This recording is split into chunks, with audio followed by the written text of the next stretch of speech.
quick break. Just to let you guys know, the book is out. My book is out, and I'm super excited. It's called Parents Are Greatest Teachers. It's on sale on Amazon, so you can now grab your copy. Do leave me a review on Amazon, comment, DM me if you have any questions, and let's keep on sharing our stories. And now, let's go back to our episode.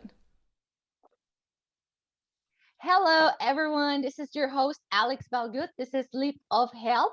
And this interview is part of our 10-part series, Healing to the Path of Success. And today we have Dawn. She is from Australia. So this is like super excited to connect from someone on the other pretty much corner of the world. So that's pretty cool. Thank you for being here today. Oh, you're welcome. Some Aussies will be going, she doesn't sound Australian. You do. I hear it. But thank you for being here today. I'm like super excited. And let's start. Tell us a little bit about your story and how did this whole healing start for you?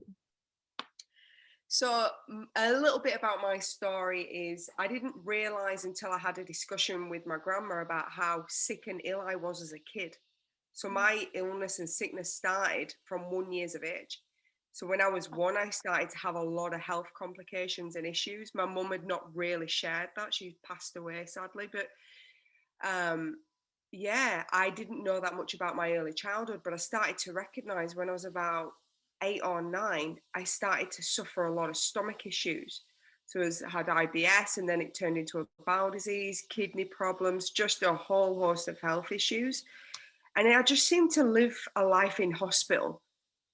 Like I was just constantly in hospital, unwell, not being able to participate in life like my friends weren't able to live a life that I wanted to live when I was in my 20s. And basically what happened is I almost died when I was 21. And I thought, you know what? I need to change something. There's got to be more to this than what they're saying to me. And I started looking at the relationship with my mum.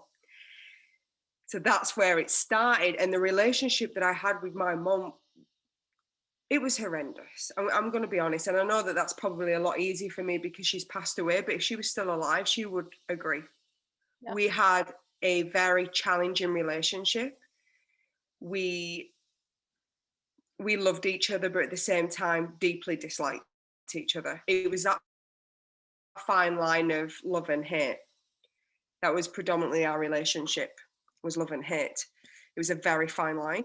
And with that came a lot of emotional torment, a lot of suppression, a lot of hiding who I was, as well as my mum hiding who she was and hiding her hurt. And it made us both really sick. So I discovered that through the resentment and the hatred of my mum, it had actually created a bowel disease because I was suppressing and pushing all the emotions down, and anger generally finds its place in your jaw or in your guts. So for anybody who's got IBS, you've probably got unresolved issues, a lot of emotional baggage that you've shoved down into the guts of your body. That's what we do. We push it down. That's what we've been taught to do. And that's where I started to heal. I did a lot of work on changing my eating habits, looking at myself differently.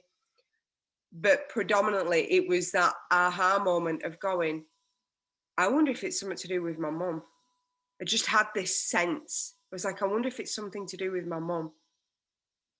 I don't know where it came from, intuition. And I just started looking at that relationship and doing forgiveness work and actually seeing my mum as a teacher, seeing that she wasn't this bully. She wasn't this tyrant. She was doing the best that she could with what she knew. Was it a great job?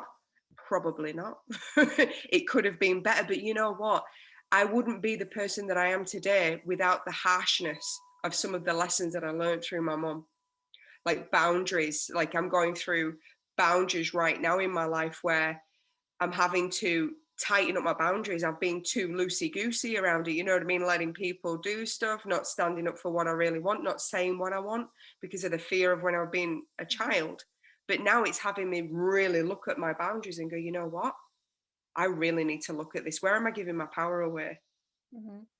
Yeah, so that's a short spiel of about 40 years.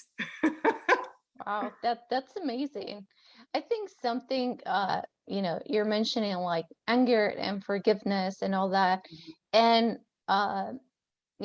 same, you know, s- uh, somehow similar thing happened with me and my mom. And even like it goes farther to our my Yes. grandmother and my great grandma, right? So now it's four generations. And I've been doing a lot of the work. My mom has been doing some of her work too. Obviously, to work with grandma is such a different, they lived through a different times and they're older. And at this point, maybe she doesn't want to change. She doesn't want to do the work or whatever it is. Obviously, my great grandma has passed. And even though she lived for a long time, she lived for, I think she passed like when she was like 102 or 103. So Wow. she did live a very, very long time. Yeah. And one thing that has come to us that you just mentioned, we're talking about forgiveness.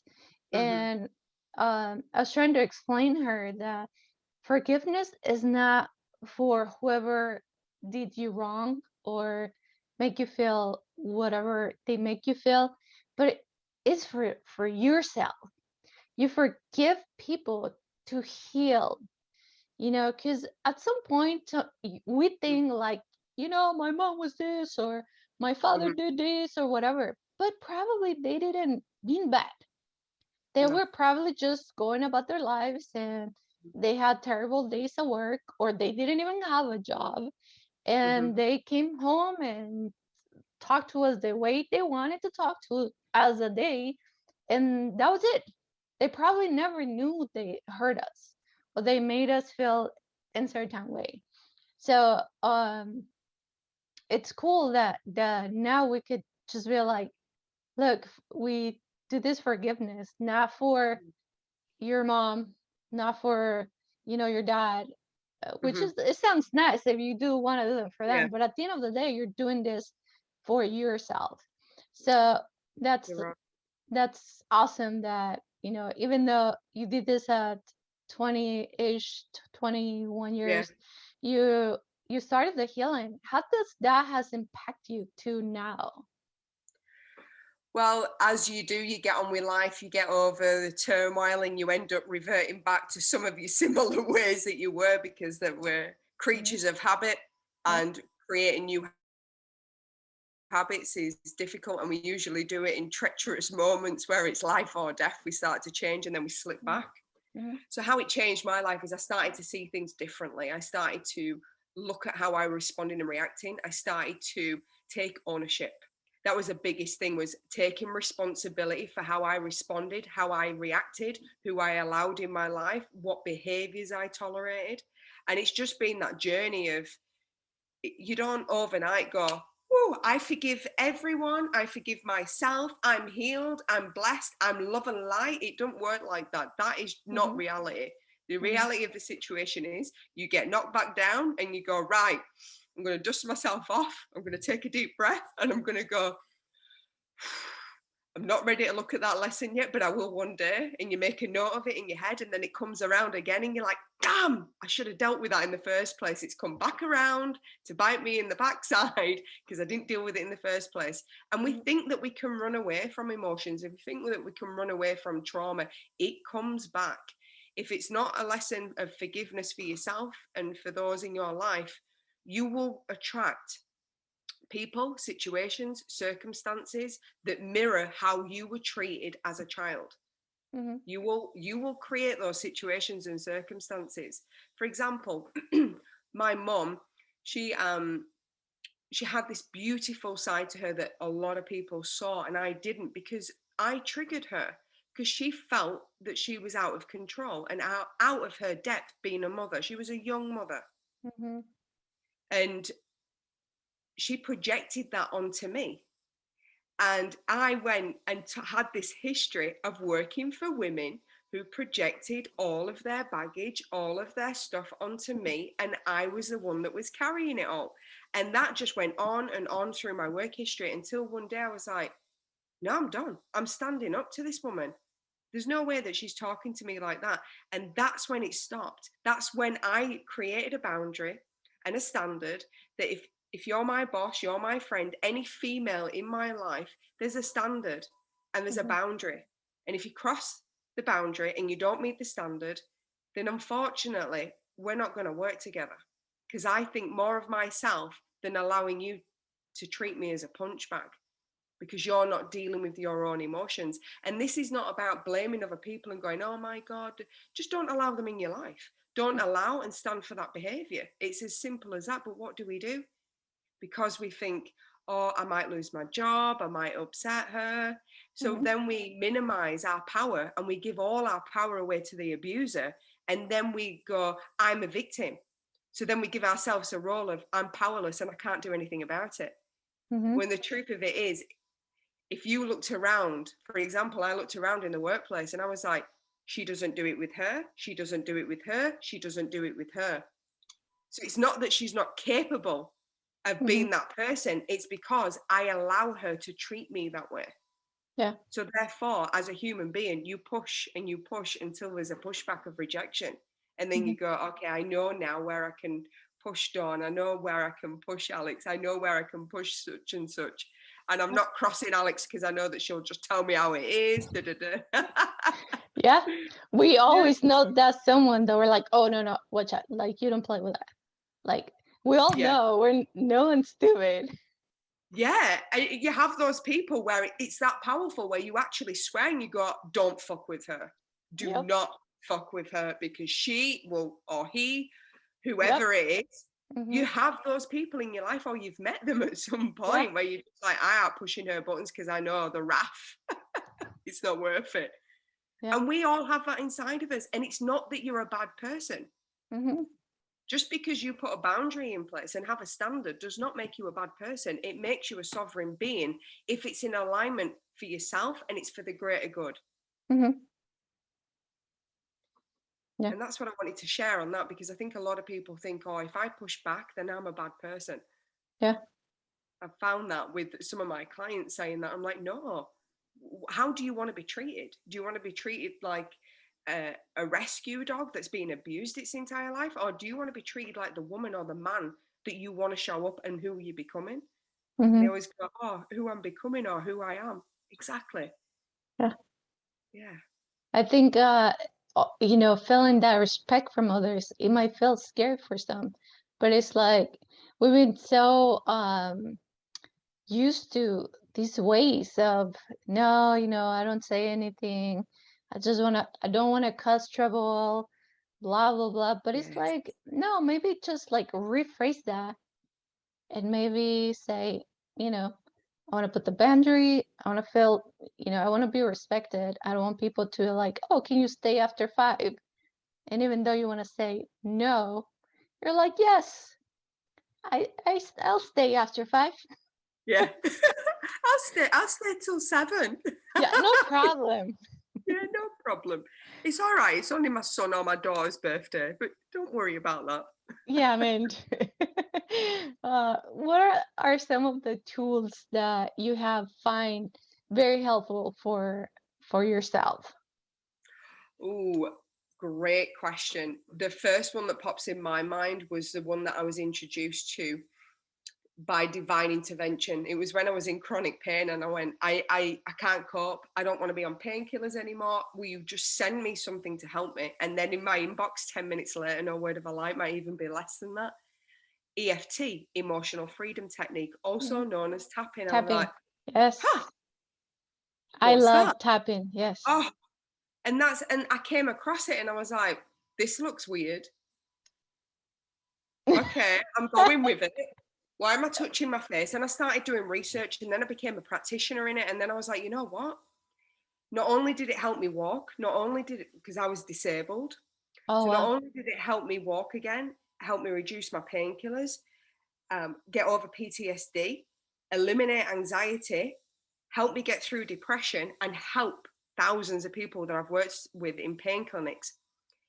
The major thing in relationship to this conversation is when someone disrespects you and you don't have a voice in that moment, because it's been years and years of you being treated that way and accepting it. It's not easy the first time when you've got to stand in your power and in your boundaries. Mm-hmm. Sometimes you just go, can't do it. And then you're in the car or you're in the bathroom, you're like, really angry with yourself because you didn't do it. And you're like, I let it happen again. Tapping is incredible. Oh my God, did it again. I'm bloody spineless. I'm pathetic. Why can't I command respect? And you're just tapping and you're just coming up with these crazy things. And then you might go on to the person. She's such a whatever. I Yeah. can't stand her. And you get your aggression out about that person. Because the reason why you can't put your boundaries in place is because there's something inside of you that doesn't think you're worthy of putting them in place in the first place, which Mm-hmm. is generally you are triggering each other. Mm-hmm. They are making you feel worthless. You are losing your voice. You think that they're taking your power when really you feel worthless. It's not them. They're Mm-hmm. just mimicking back to you what you're projecting out into the world. Mm-hmm. So when you use tapping, you can get rid of the multi-layers, the frustration with the person, the frustration with yourself, the frustration of the situation. And then you can stand in your power and go, maybe not this time, but next time I'm going to do a better job. I might not be 100%, but I'm going to attempt it. Yeah.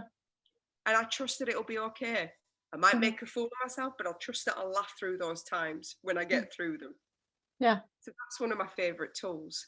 I think I love it. I've done it so many times for myself. I really like it for like all these reasons. And I like it too, because it's scientifically proved.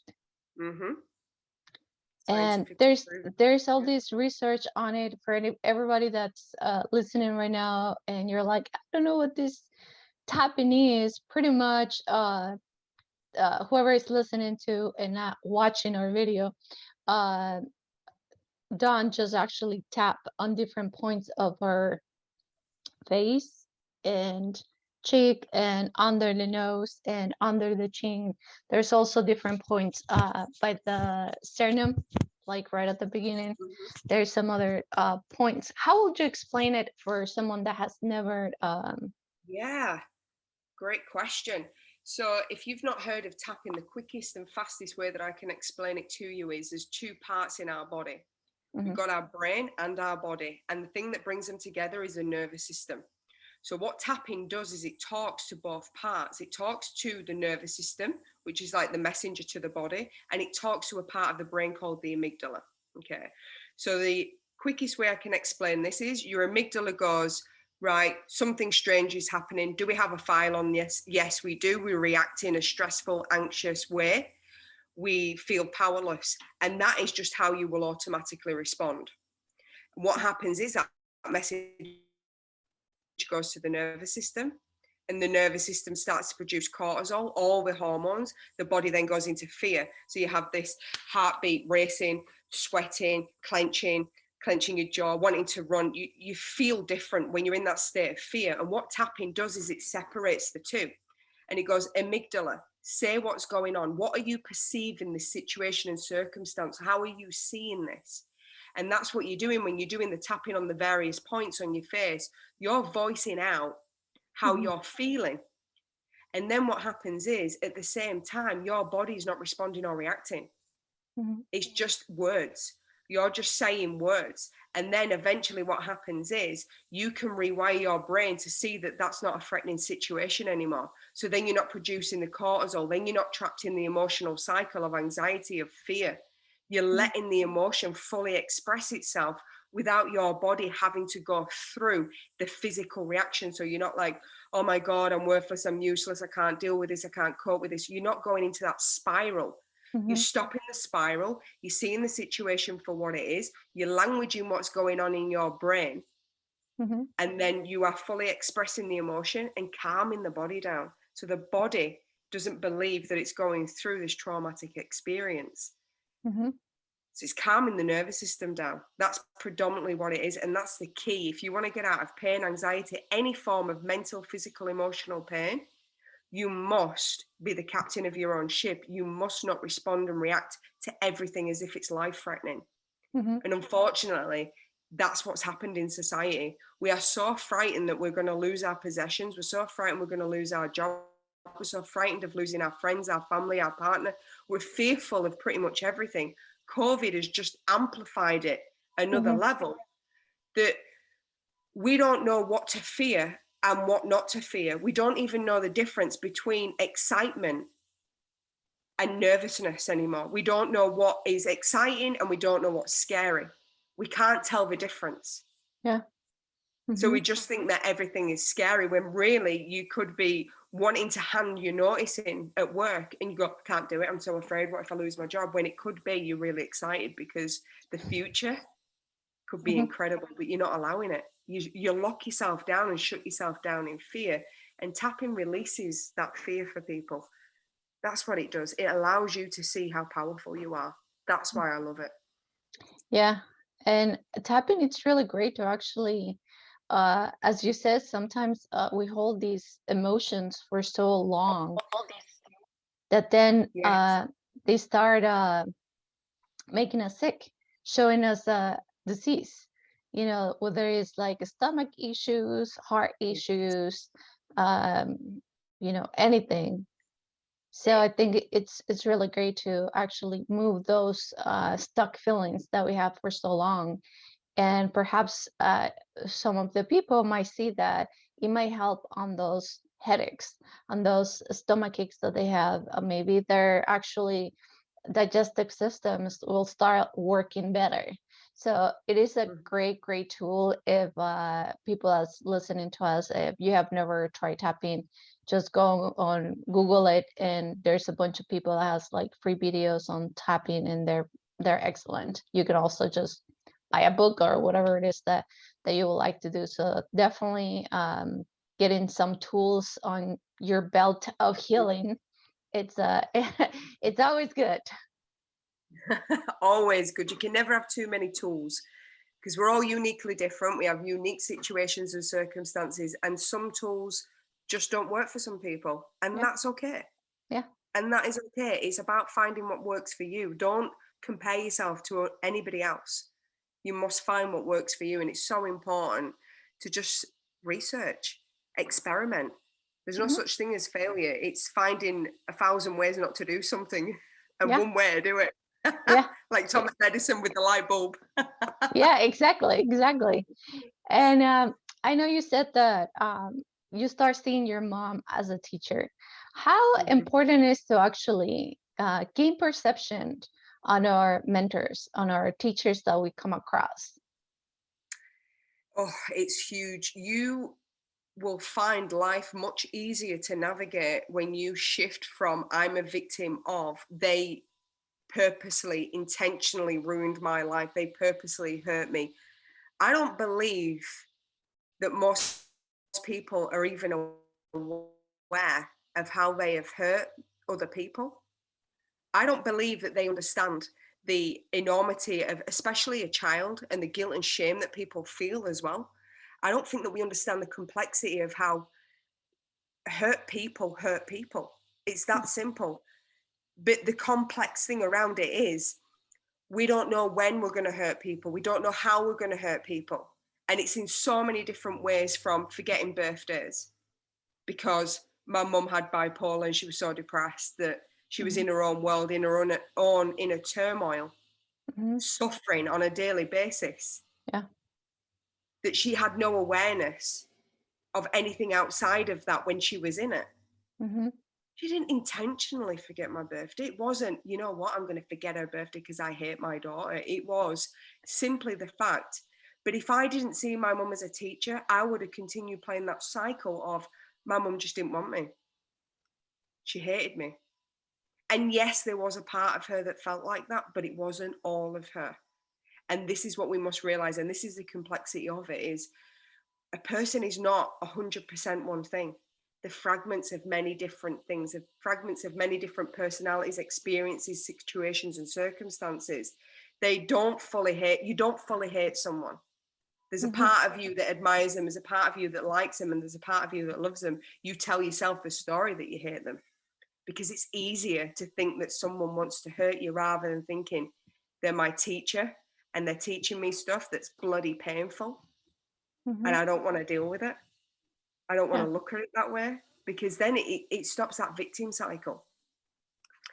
So that's why I would say that looking and seeing things from the perspective of good, what's good for you, what feels good for you, is the best way to live your life. And it's irrelevant whether it's true or not. Mm-hmm. That's the absolute truth of it. Whether they were consciously aware or had any idea that they were your teacher is irrelevant. It's how you receive it. Mm-hmm. It's how you receive it. And if you look at it from a lens of, this is my teacher, they are teaching me, I am the student in this moment, life is much easier, much, much easier. Yes, for sure. What's your intake of mentors? Do you feel like we all need mentors, or can we all just do it ourselves? Or what do you think about that? Oh, I'm going to be really blunt here because I can say this because I went through a stage of finding it difficult to receive help. Mm-hmm. I had this martyr. I have to do everything and I have to do it on my own. And that comes from a traumatic childhood when you feel that you can't ask for help. So you shut down and then decide it's your choice. You've made it as a choice to empower yourself. But the truth is you got rejected that much as a child, possibly, or even in your teens, that you shut down to receiving help as a protection mechanism because it was dangerous. It felt unsafe. The truth of it is you can't get through most things in life because you have a glass ceiling. You can only see what you can see. You can only perceive what you perceive in this current state of mind. It's not until you start reading books. A book can be a mentor. Yeah. A friend can be a mentor. Someone that you've never ever seen in the street can be a mentor. Someone you don't know the name of, as you mentioned before we came on here. Yeah. Anyone can be your mentor. And if you have, it's almost a state of ignorance and arrogance to think that you can do it on your own. Yeah. You're setting yourself up for failure, and the only person who's going to suffer through that is you. Open yourself up to being mentored by, I am deeply mentored by my son. Wow, he's my biggest teacher. And sometimes it's not pretty. Some of the lessons are not pretty, and some of them are like, oh my God, I could have handled that a bit better. What did I learn from that lesson? I gave all my power away to an 8-year-old boy. Yeah. Interesting. What was that about? That is a mentor. He Mm-hmm. stood his ground in a certain situation. He's done it a couple of times. He stood his ground and I felt powerless. I'm the parent. I'm the adult. You should listen to me. And he's like looking at me going, really? You think I'm going to look at you when you're talking to me like that? You think I'm going to listen to you? You could see it all over his face. And I was like, oh my God. Yeah. He's teaching me how to set boundaries. He's teaching me how to show up in the world. He's teaching me how I should talk and communicate with another person. He's showing me where I'm being triggered. Mm-hmm. Look at all that beauty that was in there. Look at all the gold. It's like coal. It's like digging through coal to find gold. It's uncomfortable in the beginning. You think there's nothing here, and then you see it, and then suddenly that just becomes your way of thinking that you don't see the coal anymore. You I see love the that. gifts in every moment. Yeah. Yeah. How, like you've been going through like so much. I mean, let alone just like physical pain. I know a lot of people are now like going through like chronic pain all the time in such an early age like you. But Yeah. like you've been healing physically, emotionally, spiritually. How important is for someone to do that for the future generations?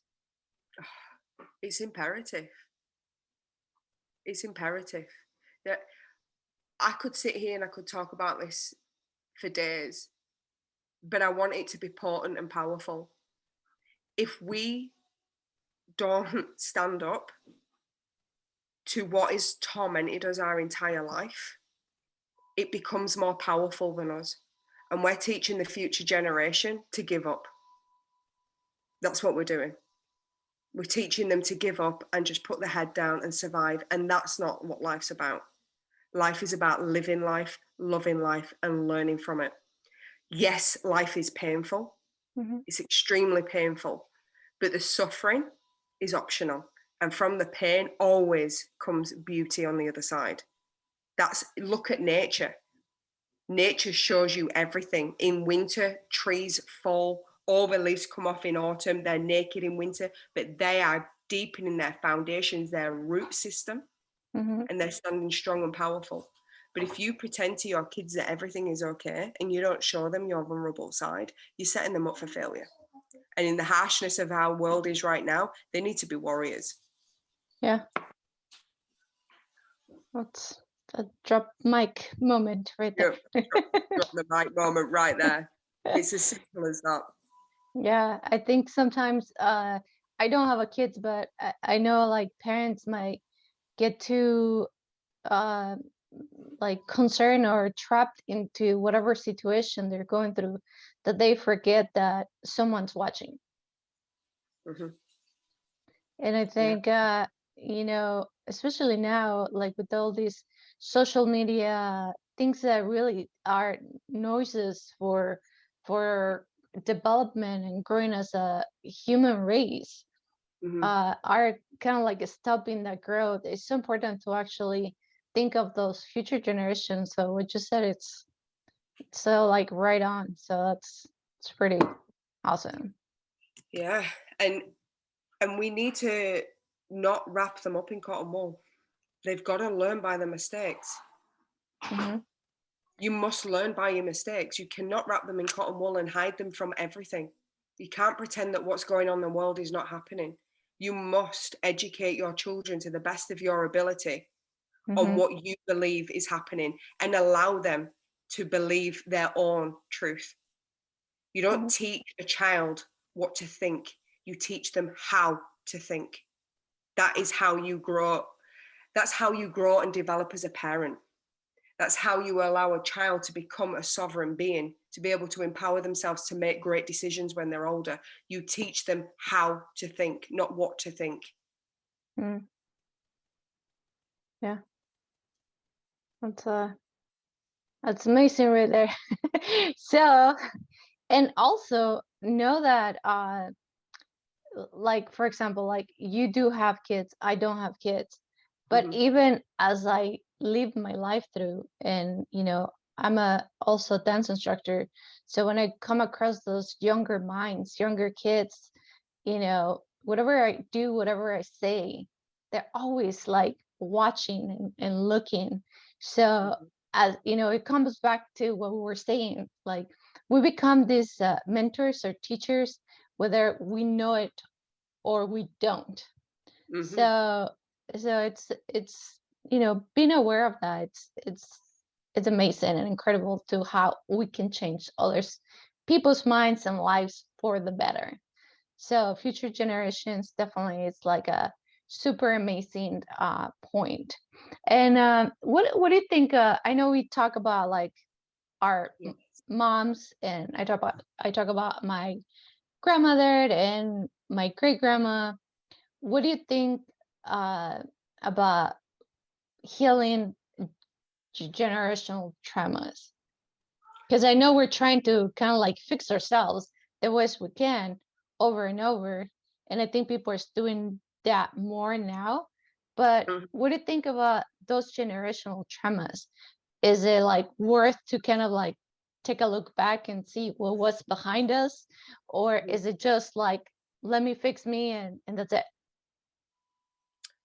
It starts with yourself. Once you are in a good place that you have cleaned up your mess, so to speak. Mhm. That's how I look at it. It's mess with inside of yourself. It's disembodied and disemboweled parts of yourself. That's why we get triggered. That's why we have traumas. That's why we have hurt. So a trauma is where we're frozen in time. So say, for example, you were in a car, your parents had a car crash when you was like 3 or 4 years of age, and you remember that clearly. You could be getting in cars and having that anxiety and having that fear. That is not the adult version of you experiencing that. That's a 3 or 4 year old child getting in the car and experiencing that. So we have fragments of ourselves. So the Mhm. first thing is to always look at yourself first.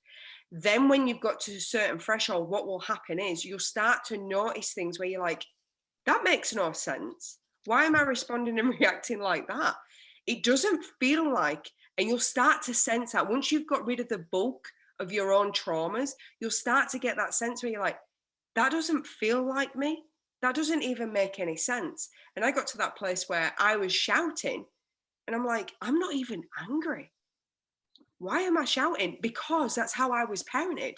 Yeah. The authoritarian. It wasn't a leadership. It wasn't parenting style of nurture and this is how you do this and the failure is completely normal. It's not failing to it was none of that. It was you're useless, stop it, get this done, get that done. And it was just this patriarchal authoritarian kind of figure in both of my parents. That's how I started parenting because I didn't know any different. Mm-hmm. That wasn't on me. However, it's my responsibility because it's me who's enacting it. Mm-hmm. So it's about going, is this truly who I am? And if it is truly who you are, that's okay. Look at your shadows, look at your traumas, look at what's inside of you and see what needs healing or repairing.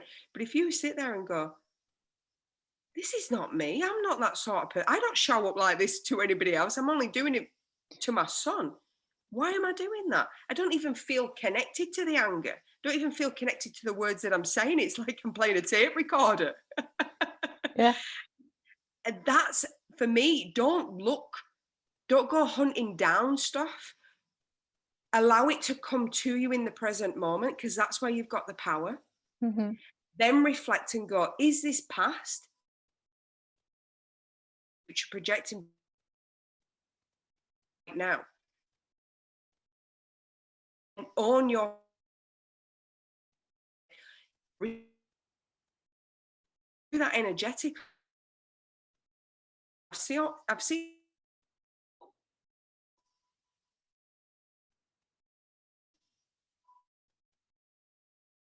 want what you've given mind. You can actually look into quantum. You can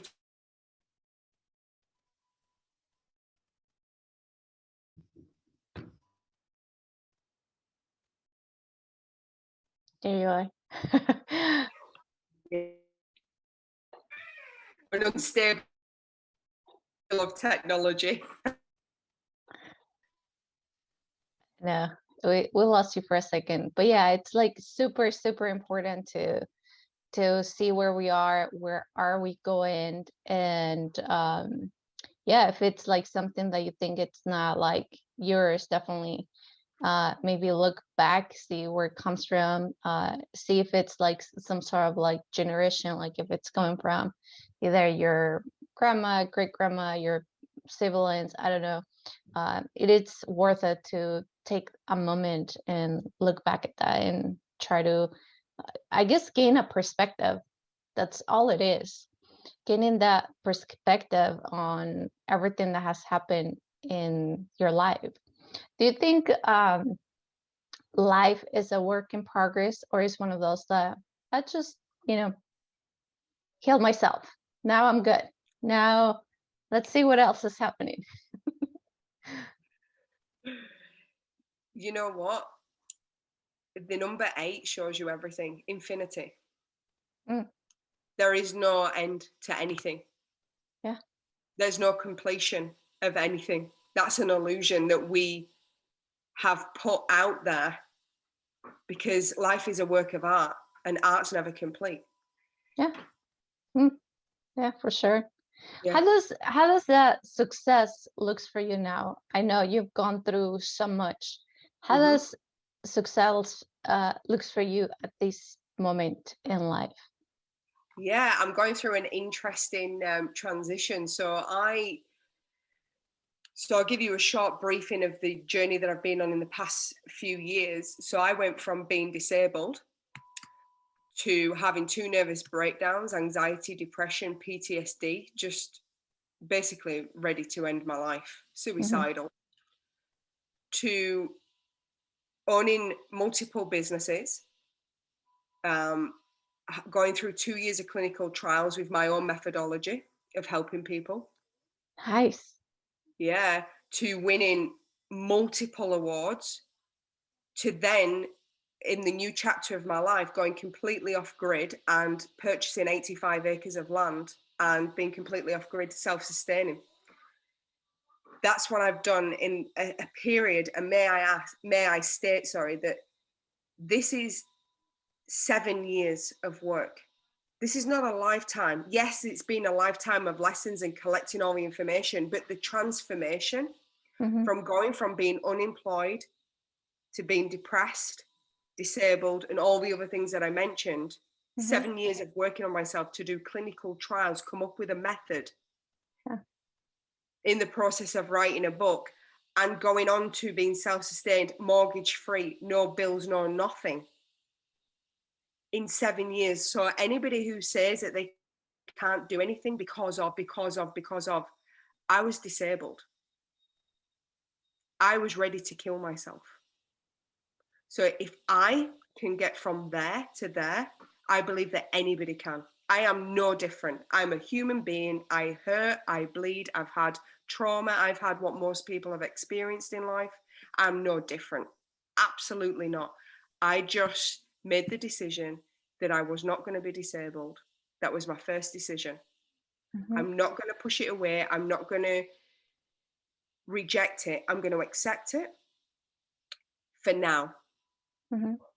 But I'm not accepting it as my future. I'm accepting it for now. And that is the key. Accepting your situation for what it is now, but knowing that it's not forever. That's the key to healing. Yeah. And then the next thing is a goal I set when I was 21 was to be mortgage free. I was 21 years of age. I set the intention and I just achieved it this year. Well, actually late last year. That's amazing. It's all about setting intentions, accepting your situation now at 21 years of age. How could I have had there's no way. I was just from an average family, one parent working, not much money, got by. I didn't have a private education. My dad wasn't rich. Mm-hmm. I still achieved it Yeah. because I set the intention and I went, I know I don't have it right now, but I know it will happen. And I set the intention I'd have it before I'm 45. I'm 42. 3 Yay! years! I did it 3 years early. That is amazing. Congratulations. And Thank you very much. yes, and on that note, what was the best thing or situation that that you remember from a mentor? Ooh. Oh God, there's so many. What's going to pop into my mind? Do you know what? I've had lots and lots of mentors. So many mentors in my life. A lot of them I've paid for. May I add? I've put a lot of money into who I am right now. I've had a lot of people help me level up. It was actually when I went to a talk, and he ended up being my coach, and I didn't really attach to anything that he said during his coaching, but it was something that he said and it just spun in my head for a long, long time. And he said, if you don't own who you are in the world, don't be waiting for someone to come and rescue you. And I'm like, and I didn't get it at first. And I'm like, what? And then as I started to unravel, I'm like, he's saying that pretty much the only advocate that you really have, the only person who's going to help you achieve what you want to achieve is you. No one's going to come and rescue you. No one's going to come and make you famous or whatever that is for you. No one's going to do it for you. And he said, it takes one person to believe in you once. And that is the igniter. And I'm like, one person? And then I was like, that one person is me. It's me. I've got to believe in myself. I've got to stop looking to these gurus because no one really is a guru. The only guru in your life is you. Yeah. There's no one else. Stop waiting for someone to come and rescue you. Stop waiting for people to give you the bullet, the magic bullet. The only person who is going to free you and set you free is you. And there's going to be lots of people coming to help you on your journey, but you must surrender to that and accept the teachings and keep those little things that spin in your head and you're like, I kind of get it, but I don't get it. How am I my own? How am I the one that sets me free? I was always waiting for someone to tell me I was good enough.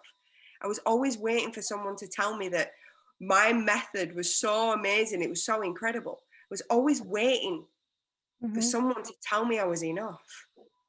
And one day I just went, I have to claim that I'm good enough. I have to claim it. No one's going to give me, it's not going to come on a silver platter. No one's going to give me a bloody award and say, Dawn, you finally made it. You're good enough. Yeah.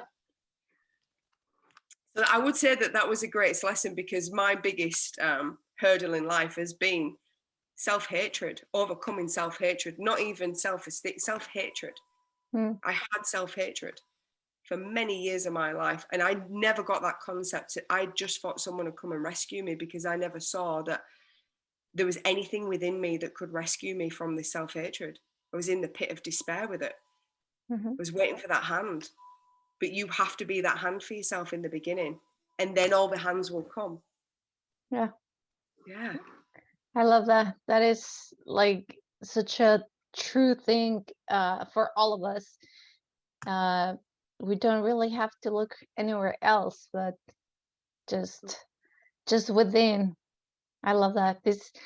This has been amazing, Dawn. Thank you for sharing your story. Thank you for all these amazing golden nuggets that you throw at us today. That was awesome. If people wants to find you, follow you, or even look into this method of healing, where can they find you?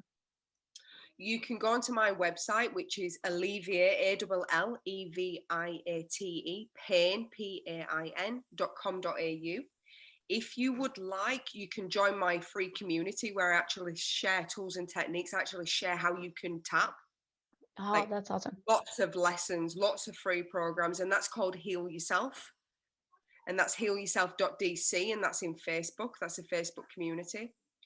You can also sign up. So just send an email to dawn@alleviatepain.com.au, and I can send the tapping information training for free straight into your inbox. I I love want that. to leave the world a better place. And when I arrived, Alex, and for me, that's teaching people how to Mhm. access themselves within and believe in themselves. And Yes. if it means giving somebody a training or a tool to help them on the path, I know that I have contributed in some way to helping leave the world a better place. Yeah, I love that. And I will put all her information so you can find her and contact her and to get all these freebies and goodies, which are going to be like super helpful for you.